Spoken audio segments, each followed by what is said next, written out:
جرنیل جج سیاستدان اور ریاست پاکستان سینئر صحافی سلیم صافی اپنے کالم میں لکھتے ہیں، نہ جانے عمران خان نے کیسے جادوگر پاس رکھے ہیں، جو بھی اس کے قریب جاتا ہے تو اس کا گرویدہ ہو کر اس کی خاطر اپنی تو کیا اپنے اداروں تک کی عزت کو بھی داؤ پر لگا دیتا ہے، اور نہ جانے اس کے ہاں کون سی ایسی نحوست پائی جاتی ہے کہ جس نے بھی اس پر احسان کیا وہ انہی کے ہاتھوں رسوا ہوا اور بے عزت ہوا۔ جنرل کیانی کے دور میں جنرل پاشا نے عمرانی پروجیکٹ کا آغاز کیا تھا، لیکن پھر اسی عمران خان نے جنرل کیانی کے خلاف بیانات دیے اور پوری حکومت میں جنرل پاشا کو پوچھا تک نہیں۔ جنرل رائل شریف نہایت شریف مشہور تھے، لیکن جب ان کے دور میں عمران خان کی خاطر پہلے ڈی جی ISI ظہیر الاسلام نے لندن پلان کے تحت طاہر القادری، چودھری برادران اور عمران خان کو جمع کر کے دھرنوں کا پلان بنایا تو ان کی ساری نیک نامی بدنامی میں بدل گئی۔ نئے ڈی جی ISI جنرل رضوان اچھے بھلے فوجی افسر تھے، لیکن جب انہوں نے عمران دار بن کر عمران خان کے لیے لاک ڈاؤن کرایا تو ان سے ایسے اعمال سرزد ہوئے کہ وہ عمران خان ہی کے محسن نمبر 1 جنرل قمر جاوید باجوہ کے ہاتھوں فوج سے قبل از وقت رخصت ہوئے۔ جنرل قمر جاوید سے میری جب پہلی ملاقات ہوئی اور جمہوریت، افغانستان، انڈیا اور خارجہ پالیسی سے متعلق ان کے خیالات سنے تو میں ششدر رہ گیا کہ فوج میں ایسا ہیرا بھی کہیں پڑا ہوا تھا۔ لیکن جب باجوہ صاحب بوجہ عمران دار جنرل بن گئے تو عمران خان کی خاطر وہ کچھ کیا کہ اپنے ساتھ تو کیا فوج کی ساکھ بھی داؤ پر لگا دی۔ اسی طرح جنرل عاصم باجوہ GOC وزیرستان اور پھر DG ISPR کے طور پر سب سے خوش گفتار اور ہر کسی کا دل موہ لینے والے فوجی مشہور تھے، لیکن جب عمرانی حکومت کا حصہ بن کر پوری طرح عمران دار بنے تو ان کے خلاف ایسے اسکینڈل سامنے آئے کہ انہیں گوشہ رشینی اختیار کرنی پڑی۔ جنرل فیض حمید جب GOC پنواکل تھے تو کسی نے غلط حوالے سے ان کا نام نہیں سنا تھا۔ اسی طرح PR کے ماہر جنرل آصف غفور بھی GOC سوات کے وقت اچھے الفاظ سے یاد کیے جاتے تھے، لیکن عمران دار بن جانے کے بعد ان دونوں نے عمران خان کی خاطر جو کچھ کیا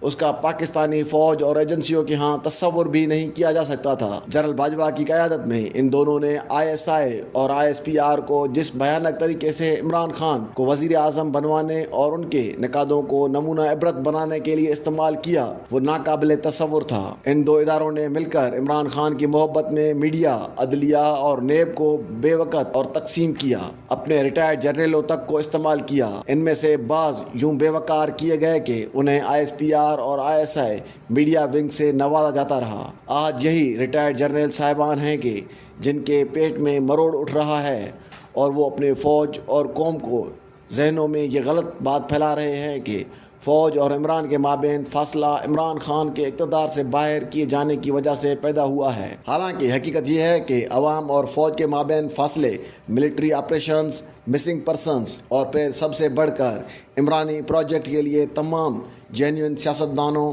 اور صحافیوں کو ٹھکانے لگانے، ہر عمران مخالف سیاستدان، جج اور صحافی کے خلاف فوجی وسائل اور طاقت استعمال کرنے اور ہر بات پر ہاں کرنے والے ابن الوقت بونوں کو ڈنڈے اور پیسے کے زور پر سیاستدان، جج اور صحافی بنانے کی وجہ سے فوج اور عوام کے درمیان فاصلے پیدا ہوئے۔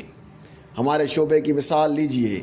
اس سے بڑی مثال اور کیا ہو سکتی ہے کہ بیشتر جینوئن صحافیوں کو منظر سے آؤٹ کیا گیا اور ISPR کے اشاروں پر چلنے والے نو وارداتیوں کو ہیرو بنا دیا گیا۔ حامد میر صاحب اور ارشاد بھٹی صاحب گواہ ہیں کہ 2018 کے الیکشن سے چند روز پہلے ایک نشست میں جب جنرل باجوہ صاحب مجھے عمران خان کی حمایت پر آمادہ کرنے کی کوشش کر رہے تھے تو میں نے ان سے التجا کی کہ عمران خان کی خاطر آپ لوگ جو کچھ کر رہے ہیں وہ نہ کریں، ورنہ بعد میں اس پر آپ پچھتائیں گے۔ تب وہ عشق عمران میں اس قدر مبتلا تھے کہ میری کسی بات سے اتفاق نہیں کیا۔ جب تباہیوں کا کچھ احساس ہوا تو بطور ارادہ نیوٹرل بننے کا فیصلہ کیا، لیکن افسوس کہ اس کے بعد بھی نیوٹرل نہ بن سکے بلکہ ریٹائرمنٹ تک وہ عمران خان کو رعایتیں دلواتے رہے۔ فوج کو اس وقت جو مشکلات درپیش ہیں اس کی بڑی وجہ عمران خان کے اقتدار سے نکالے جانے کے بعد بھی جنرل باجوہ کا ان کے لیے نرم گوشہ تھا، لیکن آج عمران خان نے انہیں نمبر 1 نشانہ بنایا ہوا ہے اور میں لکھ کر دینے کو تیار ہوں کہ